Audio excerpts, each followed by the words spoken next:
غزوه خیبر کې د خیبر جهاد دی، خیبر کې ټول یهودیان راغونډ شوي دي او د مسلمان خلاف سازشونه شروع دي. د مدینې یهودیان هم لاړل خیبر ته. خیبر ما لیدلی د مدینې منورې نه 160 او 170 کیلومیټر مزل دی. ما خیبر کتلی، قلاګانې پکې اوس هم شته چې کومې حضور پاک مبارک او د هغه صحابه فتح کړي، او اخري قلا د غر د پاسه اوچته ده چې کوم حضرت علی رضی الله عنه فتح کړې ده. نو دا خیبر ته ټول یهودیان راغونډ شوي او د مسلمانانو خلاف یې سازشونه کول، زبردست سازشونه. غزوه خندق کې چې د مکې کافر رالل او حمله وکړه په مدینه منوره، د حویه ابن اخطب چې کوم د یهودیانو مشر و د هغه سلاکاري او د هغه سازش پکې په منځ کې په غطفانیانو وګرځېده، د اجرتي قاتلانو ډاکوانو. وی د خیبر چې څومره کجورې کال کې کېږي نیمې به تاسو له درکو، خو د مکې مشرکانو سره ملګري شو په مسلمانانو حمله وکړي. دومره سازشونه یې کول. نو حضور پاک لاړ او په خیبر یې حمله وکړه. دی په خپلو قلاګانو کې بند شو. نبی علیہ السلام چې څنګه راغی دي سار وختي پیغمبر مبارک حمله وکړه. دوی چاریانې په اوږه او پچې ورسره وې په لاسونو کې. ځکه خو زمیندارانو چې نبی علیہ السلام ویلي محمد والله محمد والخمیس، دا خو محمد دی صلی الله علیه وسلم دی، لښکر دی ورسره. او پیغمبر علیہ السلام مبارک او فرمایل الله اکبر انا اذا نزلنا بساحه قوم فساء صباح المنذرین. مونږ چې کلم په یو قوم حمله وکړو بیا ګټه زمونږ یغوی بربادي، د هغې زمانه او د هغې سار دا بیا تباه او بربادي. مونږ له به خدای فتح راکوي. مسلمانان ګیر چاپیره دي، محاصره د دوی د قلاګانو کړې ده. یو قلا فتح کېږي او چې کومه فتح کېږي نو دا یهودیان بلې له منډې وایي، فتح کېږي دی بلې له منډې وایي، بلا قلاګانې دي او ټولې قلاګانې محاصره دي، مسلمانان ته تاو دي. سخت وخت دی د خیبر، د بل په کلي حمله ده او یهودیان دي او سخته مقابله، داسې وړه مقابله هم نه ده او یخنیم ده او صحابه وږي هم دي، ډېر زیات وږي دي. په پردي وطن کې ډوډۍ کم ده چې تا له به څوک پخه کړي، تا سره غنم کم دي، مدینې نه خو ځان سره نه شي وړی، اوړه کم دي ځان سره، ستوان متوان دا څیزونه ورسره دي. رسول الله مبارک یو ځل صحابه ډېر اوږي وي، ستوان راغونډ کړي، چا سره یو کاسه او چا سره دوه کاسې، چا سره لږ چا سره ډېر، هغې یو ځای کړل او بیا په ټولو باندې په شریکه تقسیم کړل. اوږي هم ډېر زیات دي. په یو قلا کې یو شپونکی دی، اسود ورته وایي. اسود د ډېرو صحابو نومونه دي، اسود راعي ته وایي. شپونکی دی، د رنګ نم تک تور دی او د هغې افریقي ممالکو موږ ورته حبشه وایو، حالانکې حبشه د یو ښار نوم دی، د یو ملک نوم دی. د خود هر تور ته خلک حبشیان وایي، د هغې علاقې تک تور دی او شپونکی دی. شپونکیان غریبانان خو جامې هم شلیدلې وي، څپلۍ هم نیمګړې وي یا وي یا نی، هغه به دا د خلکو چیلۍ ګډې سرولې په مزدورۍ باندې، د خلکو ګډې چیلۍ په مزدورۍ به یې سرولې. نو شپونکی هم په قلا کې ګیر دی، ګډې چیلۍ هم ګیرې دي. د شپونکي د خپلو خلکو ته ووایي چې دوه خبرې دي، یو خدا چې زه دلته ګیرې یم او ګډې چیلۍ هم دلته ریګیا نشته، نو که ستاسو خوښ وي ده به دا ګډې چیلۍ بار وباسم. زه شپونکی سړی ما ته څوک څه وایي، نو دا ګډې چیلۍ به وسرومه او قوم هم ورته وایي چې دا لاړ شه، دا ګډې چیلۍ سم دلته راته مري، ګیا نشته، نو دا بار وباسه، دا به مو سره او موږ له جاسوسي به مو کې دا محمد صلی الله علیه وسلم او د مسلمانان د وی ډېره ښه ده. ګډې چیلۍ خو د ده نه دي، د خلکو دي. لکه پخوا به دلته شپونکیانو، پخوا زمونږ په دې مونږ چې واړو دا شپونکیانو او دوی به دا شپانه به دا د خلکو به غواګانې او څاروي هر چا به سار وشړل، شپونکي به بوتل په دې مقبره کې او په دې پټو کې به یې سرول او مازدیګر به شپون هغه خپل څاروي راوستل، هر غوا هر څاروي به خپل کور ته ته. اوس هم په دې خیش کو په دغه علاقه کې دا رواج شته، خو زمونږ علاقه کې اوس هغه دشتې لاړې ختمې شوې او هغه پټي نشته چې پکې اوس څاروي ورسره کېږي. په ډېرو علاقو کې دا رواج اوس هم شته. هغه چې ګډې چیلۍ راوستې، هغه غریب مزدور دی، پردی ګډې چیلۍ دي او هغه سړی د مسلمانانو خواله رالل. چې څنګه رالل مسلمانانو ته رانږدې شو، نو مسلمانانو ته وایي ستاسو بادشاه کوم ځای دی؟ هغې له رالل. زه خو شپونکي یم، ګډې چیلۍ سروم، ما د جنګ سره کار نشته، خو تاسو نه تپوس کومه ستاسو بادشاه کوم ځای دی؟ وی زمونږ بادشاه هغه دی. بادشاه خو زمونږ نه دی او نه زمونږ بادشاه شته، خو زمونږ یو مشر دی، مونږ ورته رسول الله وایو، د خدای پیغمبر. نور خو مونږ څه بادشاهي او دا نظام نشته.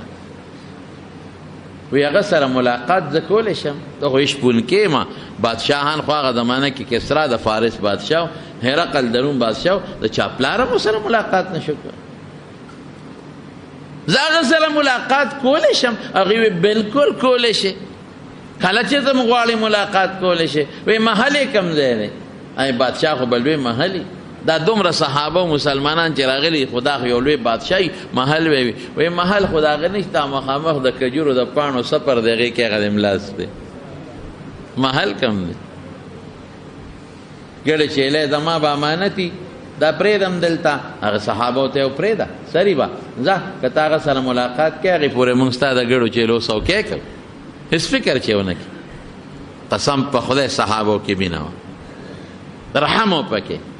په کافرانو هم رحم و چې کم کافر به د اسلام خلاف سازش کو او کم کافر به د پیغمبر خلاف سازش کو، نو بیا به اشداء علی الکفار. او چې داسې به نه وه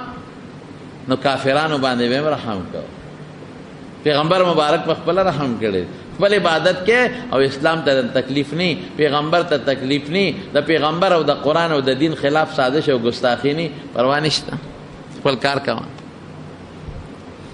صحابه یې دا ګډې چیلی مونږ به سوکی کوو، ملاویږي ورشه هغه هغه کې ناست دی، د هغه کجورو د څانګو پاڼو لاندې ملاست دی، دی ورغې د بیا وی چې د سره اوس ملاقات کومه، نو د هغه سیکرټري به ناظم به بل به هغه سره به نوم لیکم لکه څوک چاله ګورنر سره دا خو به ډېر ګران کار چې هلته ورغې وایي ستاسو پیغمبر سره به څنګه ملاوېږم؟ زمونږ پیغمبر سره وي او وایي دغه مخامخ ناست دی ورشه که راغی رسول الله صلی الله علیه وسلم کېناست ورسره. حضور پاک ته وایي ته څله راغلې دا دومره خلک دې څله راوړي دي راوستې دي څله راغلې؟ وایي زه دې له راغلی یم د خدای دعوت چلومه چې دا خلک یو الله ومني، دا مې مقصد دی، یو خدای ومني او الله له شریک نه ګڼي. د مارونو د پیغمبر علیه السلام د بعثت او د نبوت مقصد توحید د الله تعالی وحدانیت او په خلقو الله یو منل،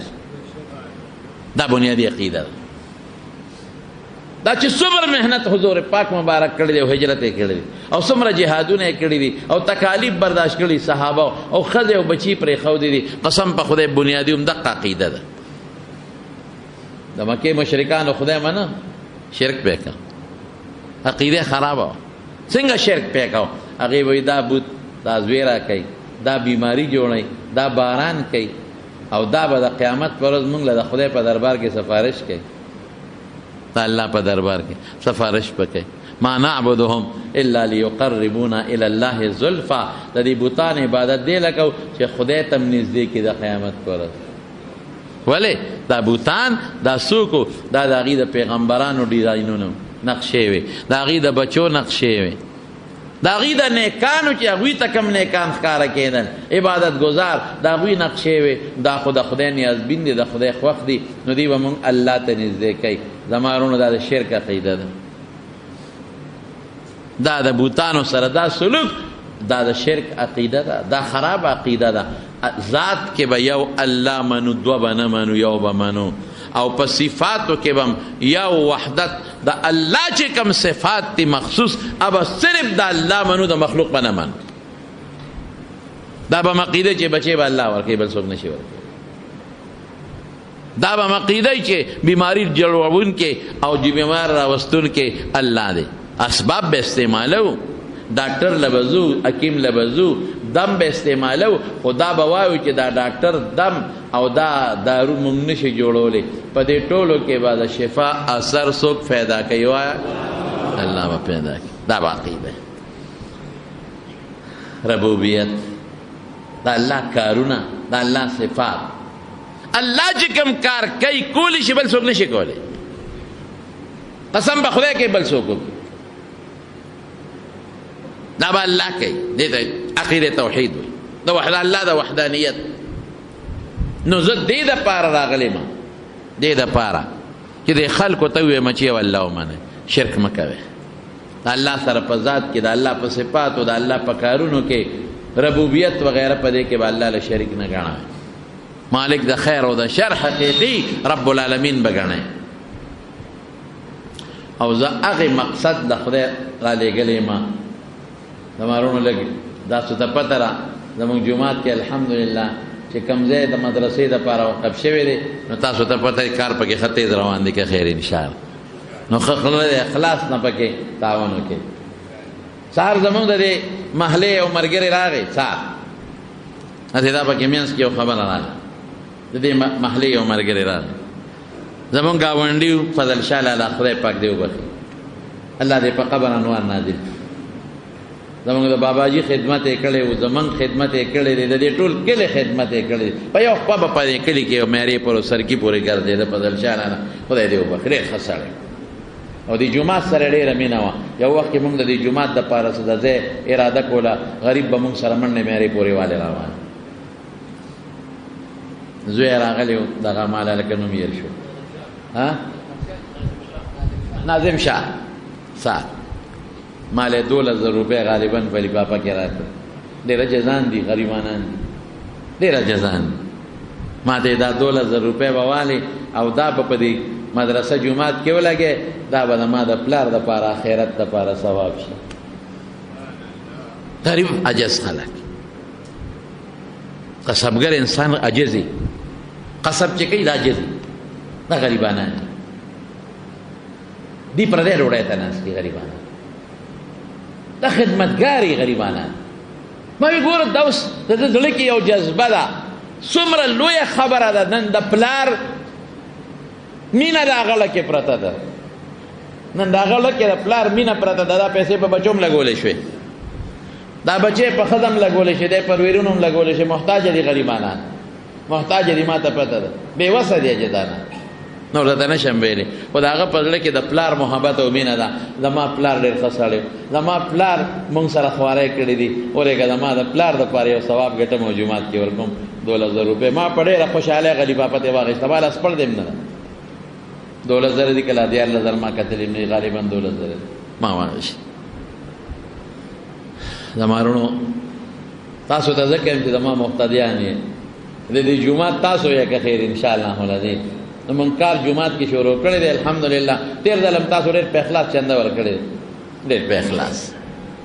بار ملکونو نه هم زما یو دوست دی هغه هم د انګلینډ نه هم څه لږې شان پیسې سره پاسه څه یو 1,00,000 روپۍ ما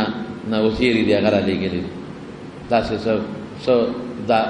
ډېر دوستانو لا رابطې کړي دي چا څه لږې ډېر رالېږلي چا نه دي رالېږلي خو ما فیض احمد ته مې کار شروع کړه فکر مه کوه دا به سر ته رسو قرضونه به رالوله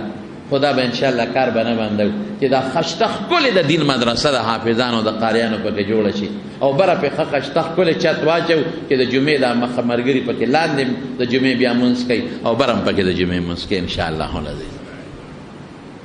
زما وروڼه ستاسو جومات دی ستاسو مدرسه ده دا صادر ګرځي ورې ما تاسو ته مونږ بار چندې نه غواړو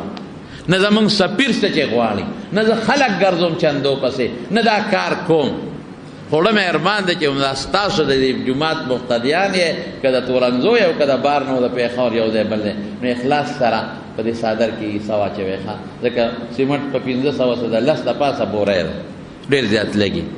ډېر زیات لګي سیخ دی او څه د پاسه 1,15,000 دی که 12,000 روپۍ یو ټن دی او ټنونه به پکې لګي کرشم پکې لګي ارسه پکې لګي نو بعضې دوستان که څوک پکې تعاون کول غواړي اوس دي زما ورور د قاري صاحب فیض احمد صاحب هغه سره خپل نومونه ولیکئ یا تاسو ته خو ما نمبر ویلی دی 0333 913 1210 هغه نمبر دی یا ما سره هم خیر د رابطه کولی شئ نو زړه د اخلاص نه تعاون وکړئ پلار پسې خیرات وکړئ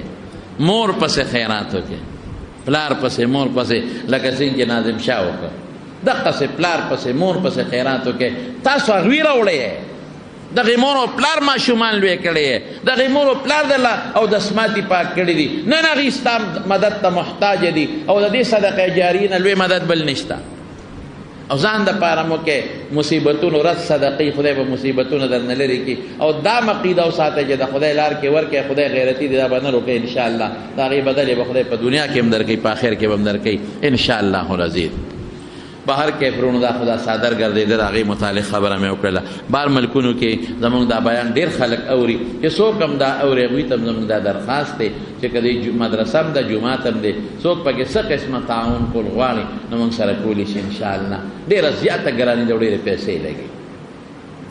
دغې خور سره او خویندو سره د خدای د دنیا او د آخر خیرونه نصیب کړي زه خو وایم چې یا الله تی په دنیا هم خوشحاله کړي او په آخر هم خوشحاله کړي او خدای مور او پلار لی په آخرت کې اجرونه ورکړي ځکه ډېره غټه قرباني وکړه ډېره غټه قرباني مونږ سره کړې زمونږ زړه ورته دعاګانې کوي او تاسو ته به هم چې د زړه اخلاص هم ورته دعاګانې کوئ انشاءالله بهر کې زما وروڼو عقیده زما خدا مقصد دی چې الله ته حضور پاک هغه شپونکي ته وایي چې الله پاک یو ومنې زه د هغه الله رسول یم شپونکي ورته څه وایي وایي که دا چل مې وکړو دا چې ته ماته څه وایې نو بیا به ما سره به څه چل کېږي زه به څه شم شپونکي ورته وایي رسول الله صلی الله علیه وسلم به تو فرمایل وی تعالی به خدای په جنت کې لوی مقام درکړي د خدای د عذاب نه به بچ شي مسلمان به درته ویلې کېږي او زما د دې صحابو به رور شي رور د دې رور به شي زمونږ به رور شي وی زه به رور شم زه خو تک تور یم زه خو ډېر عاجز یم زه خو فقیر مسکین یم ما خو سپلی جامې م شلېدلې دي او ما نه خو بینځي بینه زه به دوی رور شم حضور پاکو فرمایل بالکل که ته په اسلام کې داخل شو مسلمانی دې ومنله نو بچې زه به دې را تر غاړه باسم ځان ته زما دا صحابه به دې ځان ته را تر غاړه باسي زمونږ رور به شي رور په مونږ به ډېر ګران شي انما المؤمنون اخوة مسلمانۍ کې به هر مسلمان د بل مسلمان روري رور مسلمانۍ وایي دې ته مسلمانی مسلمان د مسلمان رور بس مسلمان د مسلمان دشمن بنی مسلمان به کوشش کوي چې مسلمان ته پاغه نظر وګوري لکه خپل لور ته چې په کم نظر ګورو او د مسلمان ښځې ته به پاغه نظر ګوري لکه د خپل لور ښځې ته چې په کم نظر ګورو او د مسلمان مور ته به پاغه نظر ګوري لکه خپلې مور ته چې ګوري او د مسلمان لور ته به پاغه نظر ګوري لکه خپلې لور ته چې ګوري درندګي به نه کوي نن خو درندګي شروع ده ښځو سره قسم په خدای هغه ظلمونه شروع دي ښځو سره زما لس ستړی شو ما مخکې هم تاسو ته بله جمعه کې ویلي چې خدای دپاره د ښځو د طلاقو دا قصې مه کوئ ورشه وګورئ په پنجاب کې زمونږ دا صوبه ګزاره کوي هلته موټروی باندې غریبه زنانه را روانه ده او ډاکوان راغلي دي او څه عمل یې ورسره د بچو په مخ کې ورسره جرم کړی دی دا درنده دی که د انسان دی دا خو درندګان دي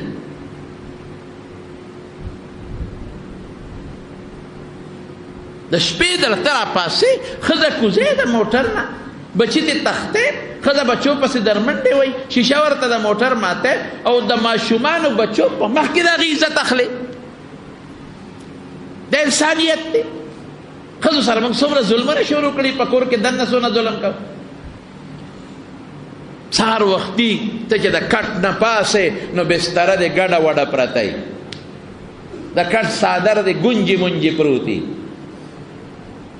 او چې کمې اوبرې د شپې څکلي او کمې پیاله د ګنده پریښي د ډوډۍ هغه ګنده پرېږدې او چې ته لاړ شې واپس راځې ستا د تلو نه پس ښځه درته بستره واره کړي څادر وڅنډي درته ښه مزېدار اوار کړي چې راځې صفا څادر او صفا کټ لره روان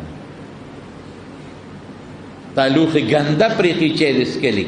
ماسخوتن ډوډۍ د خپلې روخي د ګنده پریښي او چې ته سار راځې د ډیوټۍ نه سبا راځې سار لاړ شې واپس راځې هغه لوښي د شیشه صفا په کور کې پرتي مړه دا غیرت دی دا ښځه ته وحید ټکی دا ښځه ته پلار کره نه پرېږدې دې ښځې سره هم ته ظلم کې او جامې دې وویستې ماسخوتن او سارې درته ایسري کړې پاکې جامې ښودې دي او هغه چې بیا راځې نو هغه یې د لخه مدېدار په صابون ووینځلې او صفی کړو بیا یې درته ایسري کړو تیاره جوړې درته کېښوده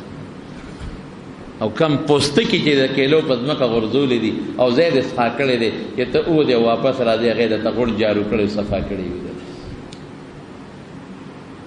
او چې ته راشې ستړې ستومانه نو یخې اوبې درته په میز د پاسه ایښودي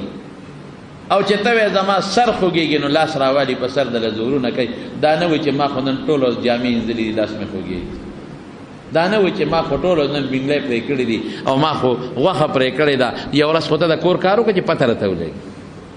دا نه وایي چې زه خو ستړی یم نه زما سر خوږېږي هله سمله په لاس هم دله زور وکړي په خپو هم دله زور وکړي دا دله مور هم کوي مور بچې بیمارې سر دې خوږېږي هغه مور راشي او سر ته دې کېږدي بوډۍ مور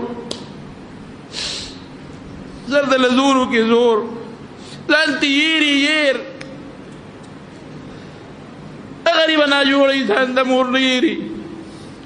ځان ته یېر او تا ته کېناسته بچې څنګه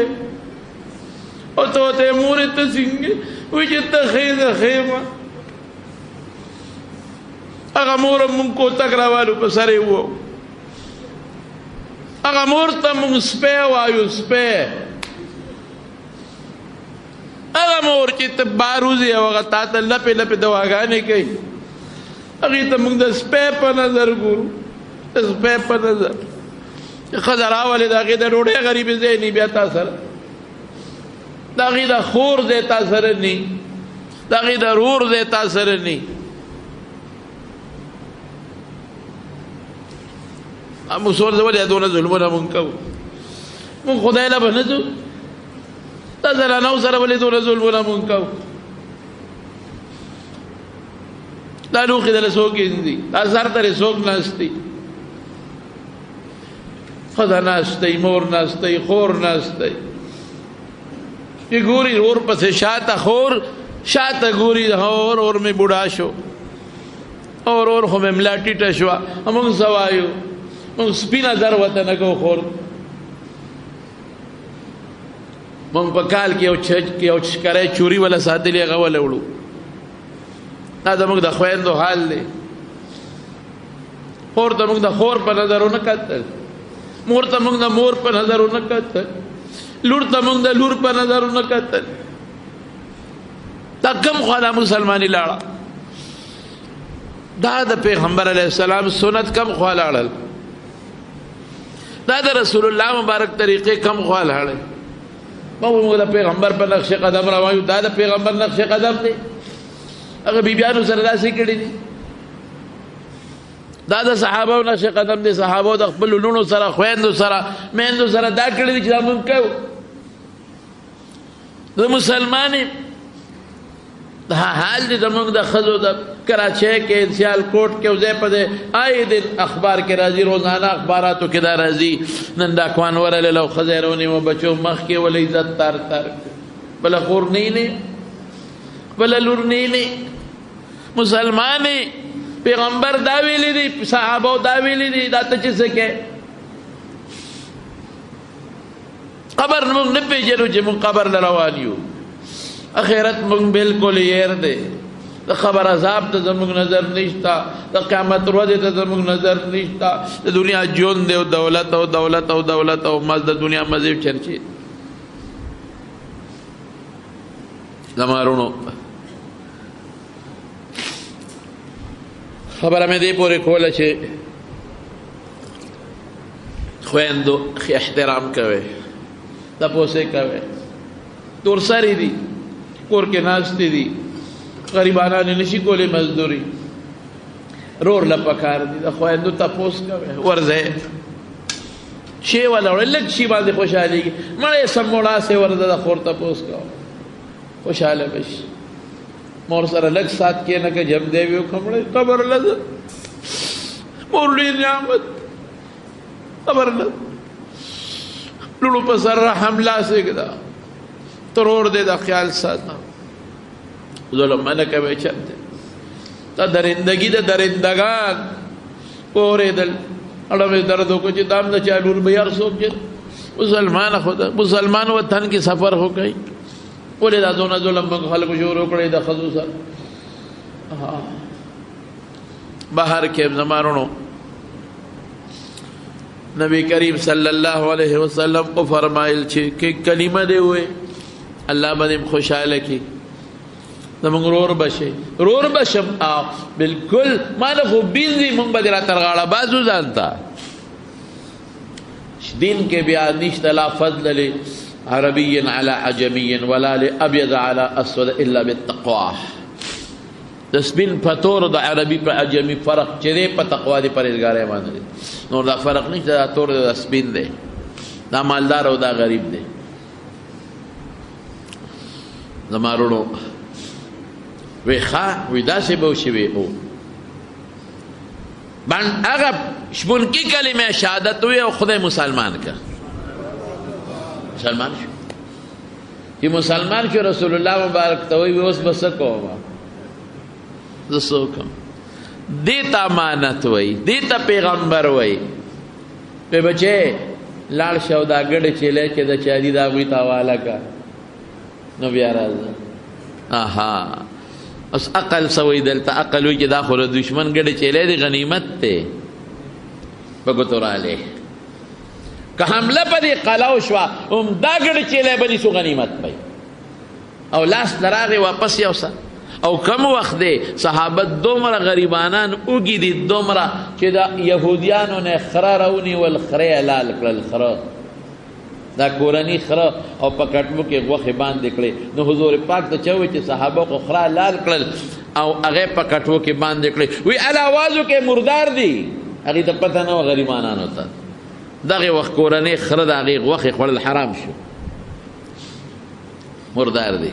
یو صحابي وی یو د وازګې یو دغه چا راویستله تیلې، وی ما ور ټوپ کړې وږې وما، حالانکه بدبوی او بوی یې کو چې شاته مې وکتل حضور پاک مبارک ولګه حیا راغله.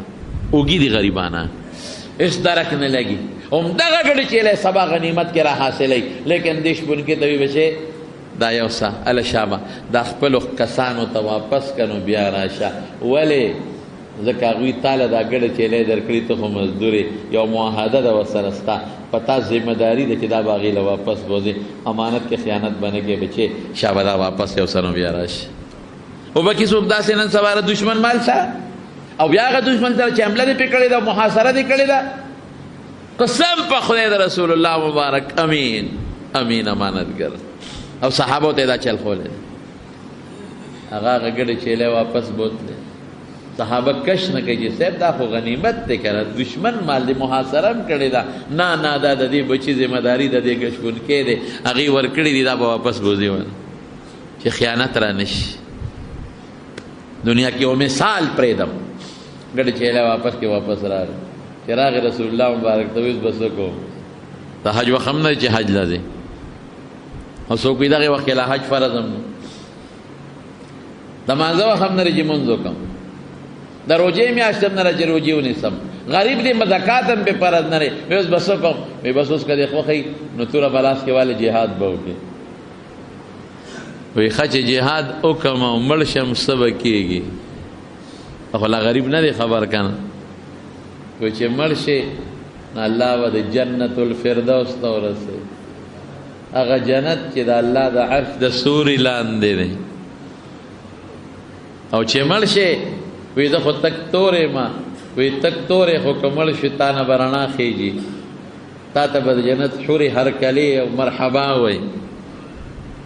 وی دا دې توره راکړه، توره یې ورکړه، لال وجنګېد. اتفاق ته ګوره شهید شو. چې شهید شو صحابه ټول پرې راغونډ دي. وی دا څوک دی؟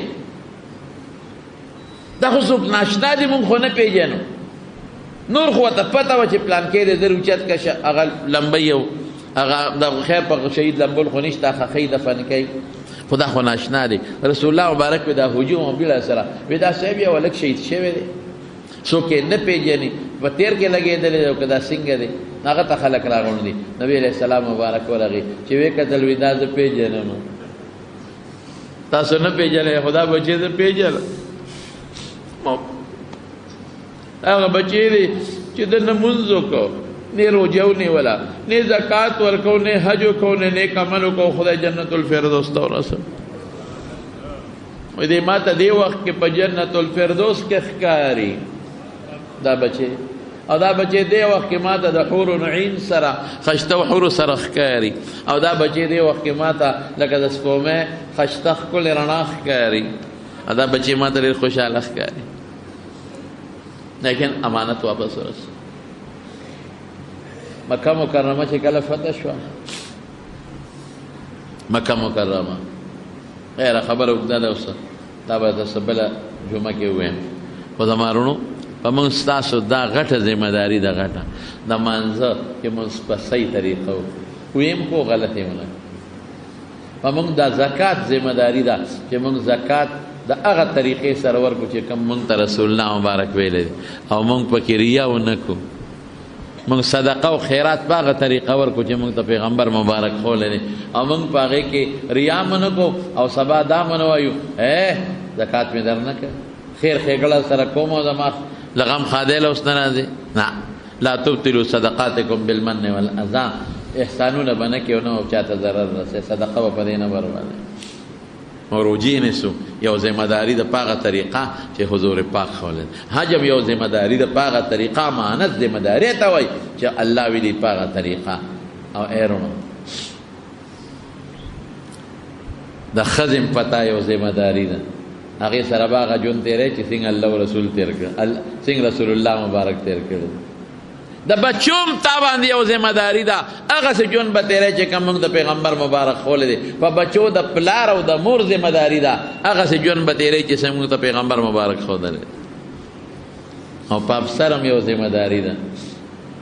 چې د خپل ماتح سره به داسې ژوند تېری لکه د بچو سره چې ژوند تېری. او د کلاس فور او د بابو هم دا ذمهداري ده چې د خپل افسر سره به داسې ژوند تېری لکه د پلار او د تره سره چې څنګه ژوند تېری.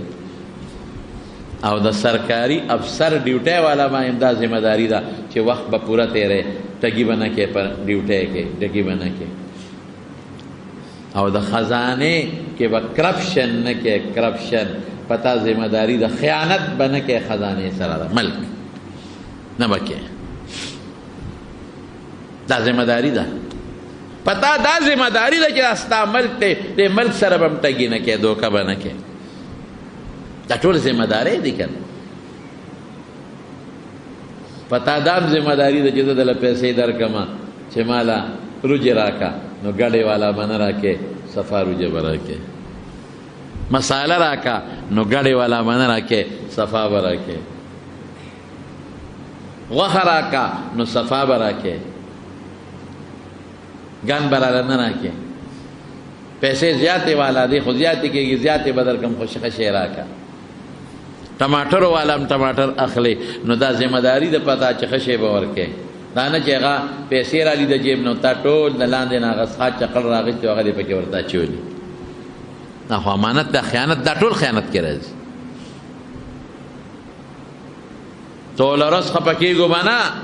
نیکان هم شته، صالحان هم پکې شته، خو بعضې کسان، بعضې دکانداران د 1 نمبر په دی 2 نمبر شی خرڅوي. قسم په خدای خیانت، د یو پاک سی په ځای ګډه خرڅوي، ګډون شی، قسم په خدای خیانت دی او حرامه ده. ته چې کوم شی غواړې هغه نه درکوي، د هغې په ځای بل شی درکوي. ته یې ماله جاپاني راکتله، چین والا درکوي. ته یې ماله اول نمبر راکتله، 2 نمبر شی درکوي. قسم په خدای چې دا خیانت دی او ټګي ده. 15 ګیره ده او سترګو کې د رانجم خړې راچولې دي، او ګیره لري ښه د زیتون تیل ورکړی، چمک دې موله ورکړی دی، او بډې دې موالې دي، او دا چلونه کې او کال کې عمره او حج هم نه قضا کې. قسم په خدای چې حرام خور، قسم مې راته وخوړ. کوه حجونه عمرې کا، ګیره د نامن هم لاندې کا، پټکې م ورسره ووه، ښه رانجم واچوه، ګیرې له ښه چمک ورکه. دا بعضې دي ګورې داسې دا شکل یې خدای له نه جوړ کړی، دې دپاره یې جوړ کړی چې سړی تیر باسي. ته ورشې وایي د ده خو په لمن منځ کېږي، دې ګیرې ته وګوره سمه رڼا کوي، دې مخ ته وګوره سمه رڼا کوي، دې تندي ته وګوره سم سجدې پې داغونه جوړ کړي دي، او دې رنجو ته وګوره داسې نه دي ګران شوي، دا ټول دې پورې کوي. او دې شکل ته وګوره، بډو ته وګوره، بانګ سره جومات ته لاړ، او میانځ کې ورته وایي کاکا جي تمارو جي پکار دی خو چې ګډه پکې نه، نو ټول دل هغه 2 نمبر شی لري، 2 نمبر ګن درته ټول در واچوي، هغه دوکې والا شی دله درکړي. په دې قسم دی چې دا حرام حرام حرام. او رسول الله مبارک فرمایي وی هغه غوښه چې د حرامو نه زرغونې د جنت خوشبو پې حرامه ده، اله به دي چې په دوزخ کې وسوځېږي. فالنار اولا بها، اور ته به په مولام ذمہ داری ده د عوامو سره به خپل اخلاص کې دین به ورته بیانې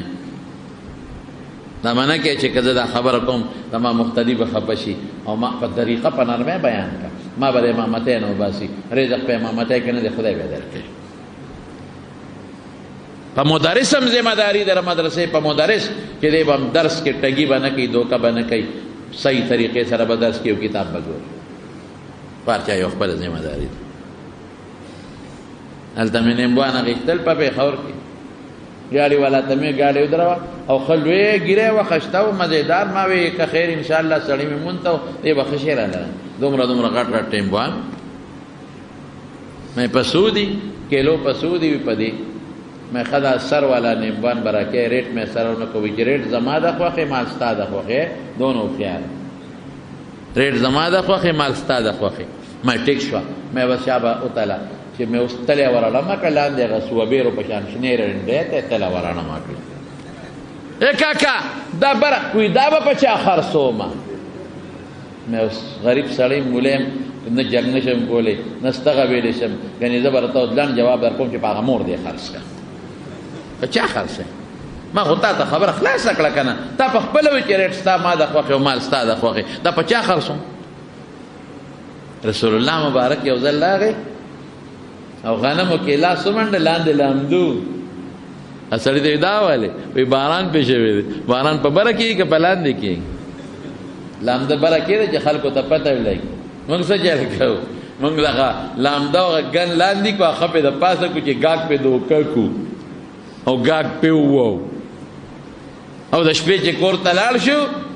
نو بیا څه چل کوو بیا موږ ښه ورېږه ډوډۍ وخوره نه ورېږه مونځ کومه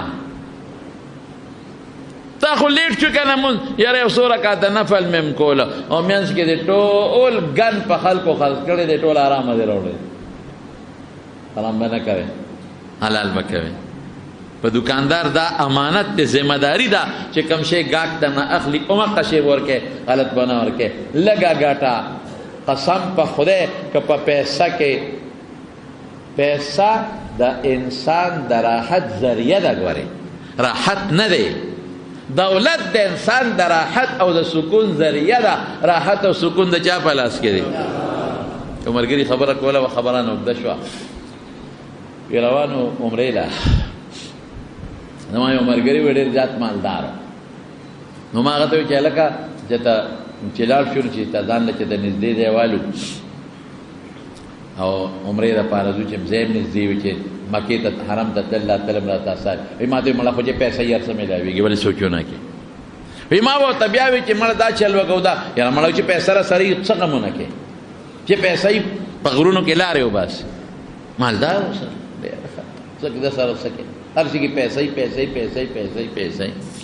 وایي خیر لاړو هلته خو بیا ځانځاني وي وی د بیت الله په دې پوړی ناست دی او سر یې داسې لاس کې نیولی دی او دا چل کوي مې چې هلکه څنګه چل دی ولې وی پېشمنۍ مې نن نه دی کړی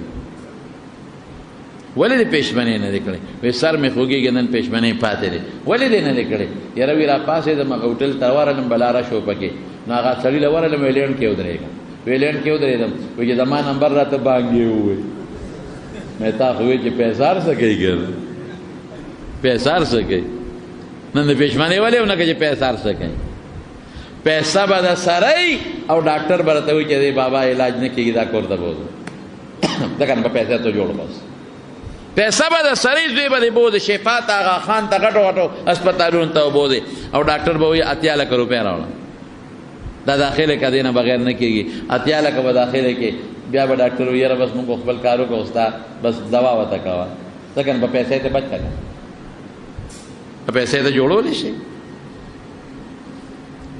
پیسه د انسان د راحت د سکون ذریعه ده راحت او سکون په چا کې دی لکه الله کې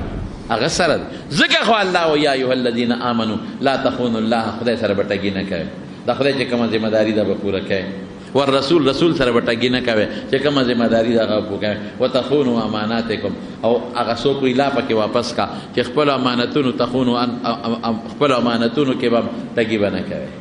او بیا وروسته ورپسې څه وایي بیا وایي انما اموالکم واولادکم فتنه تاسو د مال او د بچو دپاره ټګۍ کوئ او ذمہ دارۍ نه پوره کوئ دا خو ازمایش دی ګوریم خدای پاک الله چې سره دی هغه انسان دپاره بهتر.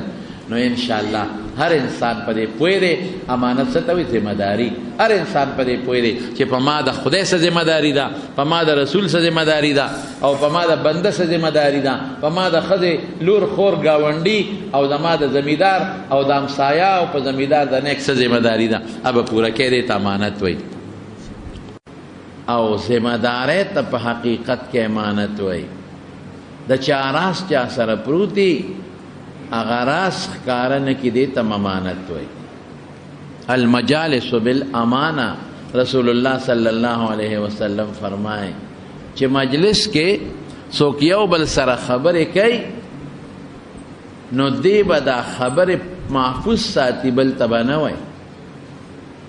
المجالس بالامانه. او رسول الله صلی الله علیه وسلم فرمایي چې دوه کسه یو بل سره خبرې کوي او ناګانه دا یو داسې شاته وګوري، د دې خبرې مقصد دا دی چې دا خبره زه پټه ساتل غواړم، دا به ګورې چاته نه کوي، خبره به نه ښکاره کوي بل ته. البته د دریو څیزونو اجازت پکې شته. یو دا چې په یو مجلس کې څوک د چا د مرګ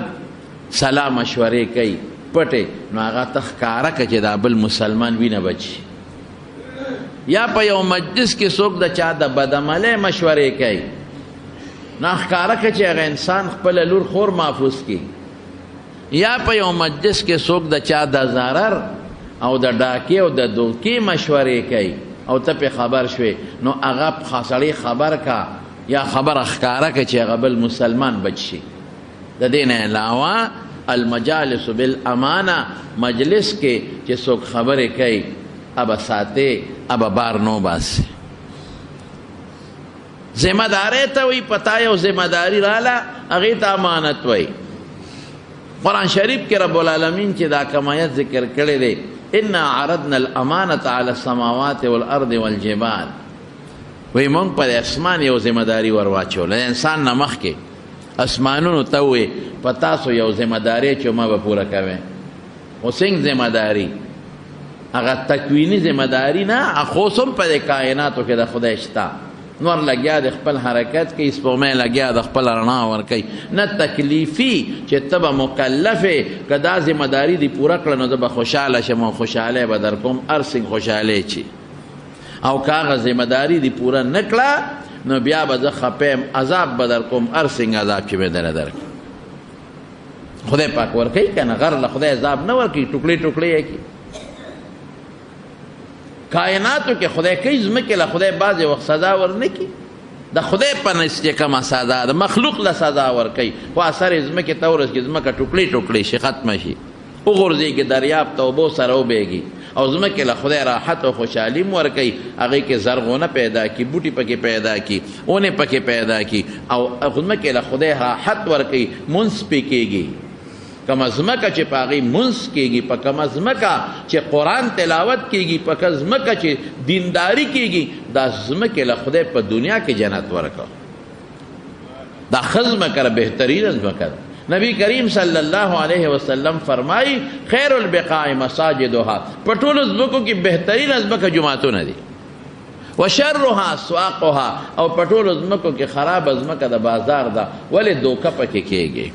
دروغ پکې ویلې کېږي، د خدای په نوم قسم په دروغه پکې خوړلې کېږي، سودي کاروبار پکې کېږي، ټګي پکې کېږي، ذمهداري پکې څوک نه پوره کوي. نو ګوره ځمکه بعضې د قسمان ته وایي ذمهداري در کوم، ادې پوره کړه، بیا به زه خوشحاله یم،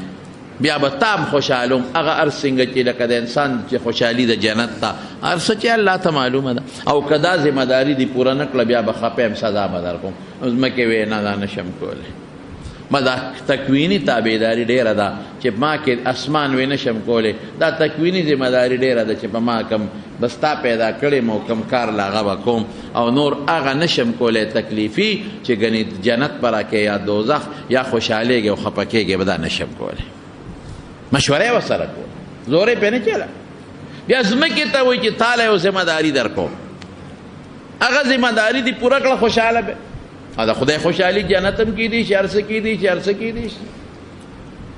او که دې پوره نه کړه نو سزا به در کوم. ځمکې وایي نه، الله دغه تکویني ذمهداري ډېره ده چې دا زه کوم، زرغونه د لکومه د استاد مخلوق له ګرځي را باندې یا نور فایدې دې راکې خودې دي منافع بس دا ډېره ده نشم کول دغه نشم کول ستا غصې ته نشم ټینګېدی اسمانه مو ځمکې مو ستا قهر ته نشم ټینګېدی یا به ذمهداري پوره کړی شم یا به پوره نه کړی شم بیا غر ته ووې چې تاسو غرونو تاسو باندې یو ذمهداري اچوم هغه م وکړله پوره م کړله نو زه به خوشحاله یم او خوشحالی به درله در کوم هغه م ونه کړه زه به بیا خفه یم او بیا به موراني سمه نه بس الله چې دا کم څه دی را باندې ذمهداري اچولې تکویني دا ډېره ده دغه تکلیفي نشم کولی هسې نه چې ته هغه پوره نه کړو بیا دوزخ ته او ستا قهر ته به خدای څوک ټینګېږي اوس چې کومه ذمهداري الله انسان چې په یو شي ذمهداري اچوي د هغې وس ورکوي لکه تا ته مور شه بازار ته لاړ شه ماله سبزي راوړه نو زه به تاله د بازار د تلو بندوبست کوم یا به موټرسایکل در کوم یا به کرایي در کوم او پیسې به هم درله در کوم چې ورشه راوړه او چې نه ته شلې او یا تا سره تلو طاقت نی تا نشم لیږلی بازار ته او بازار لرې دی تا سره کرۍ نشته او زه در نه کم یا تا سره سایکل موټر نشته او زه در نه کم نو دا بیا غلطه شوه نو خدای چې ذمهداري اچوي د هغې د ذمهدارۍ طاقت به ورکوي خو بیا به اختیار هم ورکوي کولی شي که نشي کولی هغې درې واړو وی الله نشو کولی واشفقن منها باس ویرېدل اوهو هسې نه پوره نه کو غرق به شو خدای ستا کائنات ستا غرونه اسمان او ځمکه قهر ته کب ته ټینګېدی شي بیا الله انسان ته وایي تا باندې یوه ذمهداري اچوم کولی شي که نشي کولی تکویني نه تشریعي ذمهداري تکلیفي ذمهداري که دې وکړه خوشحالي او جنت به در کوم او که دې ونه کړه بیا به نه در کوم بیا به عذاب در کوم الستو بربکم قالو بل کوم انسان سینه وړه بوله الله راواچه کولی شم کولی شم راواچوه وحملها الانسان اوس الله دا ذمهداري کم ځای اچولې ده آدم علیه السلام د شان یې ویستل اچولې ده او که عالم الارواح کې اچولې ده جنتونو کې را یو ځای کړي ده اچولې ده کم وخت کې الله ته پته ده خو الله قرآن کې وایي زه تابعدار راواچوه انه کان ظلوما جهولا ما ته مخکې نه ده ما په علم کې پته وه الله وایي چې دا ډېر ظالم دی دی دروغ وایي دی به دا کار نه کوي دا ناپویه دی پوی نه دی دا ډېر ناپویه دی دا د مخکې نه ده کې جهالت پروت دی بس ګوره څومره زر یې فورا شی قبول کړه اوس دا ذمهداري به څوک پوره کوي دا به څوک پوره کوي نشي پوره کولی هغه ذمهداري رسول الله مبارک د هغه صحابه پوره کړې ده او موږ ته ویلي دي چې پوره کړي او اعلان کوي یا ایها الذین آمنوا لا تخونوا الله والرسول اے مؤمنانو ګورې خدای او د خدای رسول سره خیانت ټګي مه کوئ چې کومه ذمهداري پوره کړې ده هغه در باندې اچولې ده هغه پوره کړئ پوره کړئ یا ایها الذین آمنوا لا تخونوا الله والرسول وتخونوا اماناتکم وانتم لا تعلمون خدای سره به هم ټګي نه کوئ ذمهداري به پوره کوئ د خدای رسول سره به هم ټګي نه کوئ ذمهداري به پوره کوئ ځان سره به هم ټګي نه کوئ ذمهداري به پوره کوئ دا به خامخا ذمهداري پوره کوئ وانتم تاسو خیانت کوئ دا پوره نه کوئ لا تعلمون او بیا رب العالمین دې پس یو ټکی وایي واعلموا انما اموالکم واولادکم فتنه د دې ذمهدارۍ په لاره کې به مال رکاوټ جوړېږي بچي به رکاوټ جوړېږي دا به رکاوټ جوړېږي وان الله عنده اجر عظیم مال بچو ته مه ګوره خدای ته وګوره اجر به خدای درکړي اوس یو څو د ذمهدارۍ خبرې درته کوم موږ وایه امانت دې ته وایي پیسې ورکه دا به محفوظ مال ورکه دا به محفوظ نه په هر چا ذمهداري ده د ټولو نه مخکې په ما دا ذمهداري ده چې زه به الله چې کوم عقیده ما ته ویلې ده هغه عقیده به خپله محفوظ ساتم منځ کې یو ذمهداري په ما پتا ده به پوره کوې د منځ هغه ذمهداري موږ پوره نه کړه ډېره پوټینۍ ذمهداري ده موږ پوره نه کړه د منځ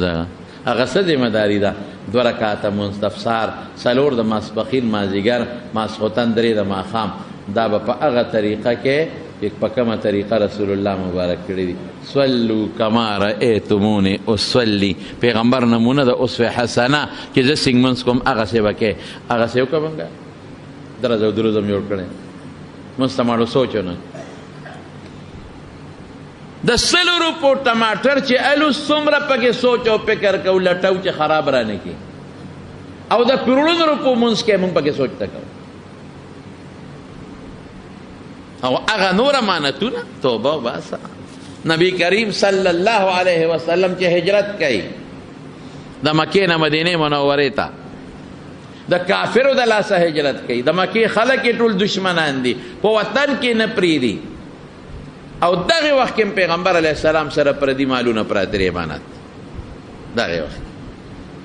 د پیغمبرانو نه مخکې امین او امانتګر او د نبوت نه مخکې امین دی امانتګر. د کافرو مالونه ور سره پراته دي. حضرت علی رضی الله عنه راوستو او په خپل بستر سملو وی علی زما په دې بستر سملا کافرانو بیګا اراده کړی د په ما په کور به حمله کوي. جبريل علیہ السلام د کافرانو د میټینګ ټوله خبره حضور پاک ته رسول الله مبارک علی پرې خو موږ به د شپې وضو او تب سار وختي چې ما سره څومره امانتونه دي د ارچا چې دي د کافرانو مشرکانو د ارچا اب خلکو ته واپس کې نو موږ پسې راځه بدیلې منورې. اوس داسې وخت کې دیتا امانت وي وی چې راشه دوی ما نه پرېږدي په وطن کې مې نه پرېږدي زما ملګري نه پرېږدي وهي ټکوي ما سره ظلمونه کوي په شا راته لرې اچوي د دوی دا مالونه غنیمت ته وړه نه ورکوم د امانتونه دام ځان سره مدینې ته وړم. لیکن د دواړو جهانو مبارک سردار د خپل هغه دشمن چې کلی وطن کې نه پرېږدي د خپل هغه دشمن چې صحابه سره ورده پورې ملنډ او ټوکه استهزاء کوي علي پرېږدي په خپل کټ وي دا امانتونه به سار واپس کې بیا موږ په سری مدینې ته راځه.